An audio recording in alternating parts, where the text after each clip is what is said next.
The only thing that is constant is change. Heraclitus, this famous quote perfectly encapsulates the theme of Peter Schiff's book, How an Economy Grows and Why It Crashes. In this engaging and easy-to-understand book, Schiff uses the story of three fishermen on a deserted island to explain the basic concepts of economics. Abel, the hard-working and innovative fisherman who comes up with new ideas to improve their lives. Baker, the skilled baker who provides bread for the island. Charlie, the talented carpenter who builds boats and other tools. This story begins. The three fishermen live a simple life, fishing with their bare hands and sharing the catch equally. But one day, Abel has an idea. He realizes that they could catch more fish if they had a net.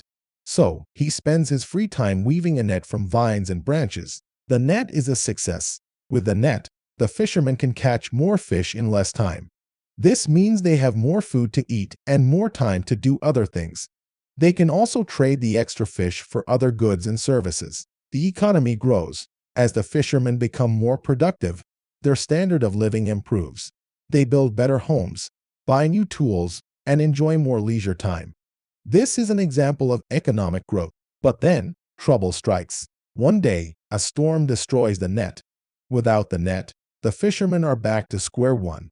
They have to work harder just to survive. This is an example of an economic recession. This story ends with a lesson. The story of the three fishermen teaches us important lessons about economics. We learn that economic growth depends on innovation, hard work, and free trade.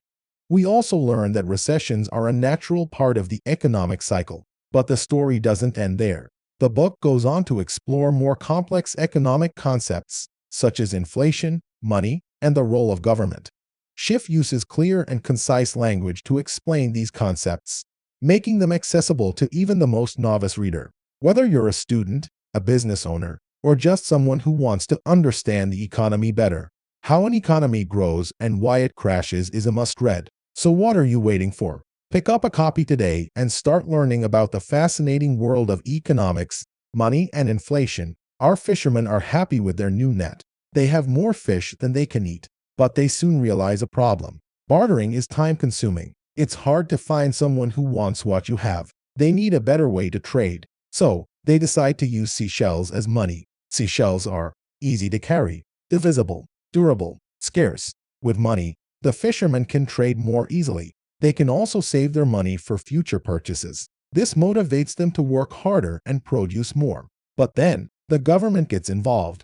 They start printing more money. At first, this seems like a good thing. Prices go down. People can buy more goods and services. But there's a problem. The value of money decreases. Prices start to rise. This is inflation. Inflation is a hidden tax that hurts everyone. It makes it harder to save money. It makes it harder to plan for the future. The government's solution: print even more money. But this only makes the problem worse. The more money the government prints, the more inflation there is. This is a vicious cycle that can lead to economic collapse. So, what's the solution? The government needs to stop printing money and let the free market work its magic. This will allow the economy to recover and prices to stabilize. In the meantime, here are some tips to protect yourself from inflation. Invest in hard assets, such as gold and real estate. Save your money in a safe and secure place. Spend your money wisely. By following these tips, you can protect yourself from the harmful effects of inflation.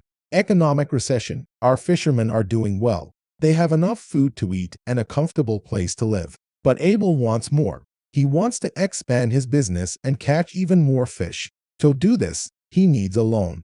He goes to Baker, who has saved some money. Baker agrees to lend Abel the money, but he charges interest. Interest is the price of borrowing money. It's a way for Baker to compensate himself for the risk of lending money to Abel.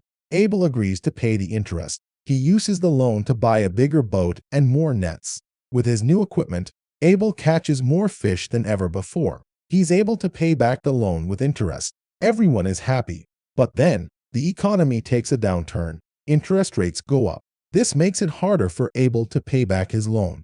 Eventually, he defaults on the loan. This means he can't make the payments. Baker is forced to take back Abel's boat and nets. Abel is out of business. He's unemployed. This is a recession. A recession is a period of economic decline. It's characterized by falling output, rising unemployment, deflation, falling prices. Recessions are a natural part of the economic cycle. They usually last for a few months or a year, but they can be longer and more severe. The Great Depression of the 1930s was the worst recession in history. It lasted for over a decade. Millions of people lost their jobs. The government responded with a series of programs, such as Social Security and unemployment insurance. These programs helped to mitigate the effects of the recession. The economy eventually recovered, but the Great Depression is a reminder that recessions can be devastating. We need to be prepared for them. Here are some tips for surviving a recession. Save money. Pay down debt. Invest in safe assets. Be prepared to lose your job. By following these tips, you can weather the storm of a recession. A brief overview of the economic concepts covered in Peter Schiff's book, How an Economy Grows and Why It Crashes. We learned about the importance of innovation and hard work for economic growth, the role of money and trade in a healthy economy, the dangers of inflation and recession. These are just a few of the many important topics covered in the book. I encourage you to read it for yourself to learn more about the fascinating world of economics. Thank you for watching. I hope you found this video helpful and informative. If you have any questions, please leave a comment below. I'll be happy to answer them. Until next time, stay curious and keep learning.